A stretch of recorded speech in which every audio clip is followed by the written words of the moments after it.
আলাইকুম, স্বপ্ন নিয়ে এগ্রোবিডিতে সকলকে স্বাগতম। আজকে আমরা পলি হাউজে ব্যাপক আকারে বীজতলা করছি, যেটা হচ্ছে সবজি বীজতলা। সেখানে আমাদের মরিচ, বেগুন, টমেটো, তারপর ফুলকপিও রয়েছে। তার পাশাপাশি আমরা কিছুদিন আগেও বীজতলা করেছিলাম, যেটা হচ্ছে এখানে বেগুন আছে, মরিচ আছে, তারপর ওই পাশে আছে করলা, লাউ, মিষ্টি লাউ, কুমড়া এবং পেঁপে। এবং আজকে আমরা যে বীজগুলো ছিটাইছি সেগুলো হচ্ছে সবগুলোই হাইব্রিড ভ্যারাইটির বীজ এবং বিভিন্ন ব্র্যান্ডিং কোম্পানির বীজ, যেগুলো আমাদের বাজারে নর্মালি চাহিদা থাকে। আজকে আমাদের এই ব্যাটগুলো হচ্ছে এই যে এখানে যে ব্যাটগুলো আছে সবগুলোতেই হাইব্রিড ভ্যারাইটি দেওয়া হয়েছে।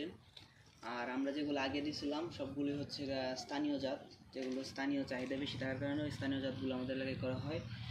আর কোকোপিটের যে কথা, কোকোপিটে আমরা চারা করি, কিন্তু প্রথম যে চাহিদা থাকে তখন আমাদের চাহিদাটা এই মাটির চারাটাই চাহিদা বেশি থাকে।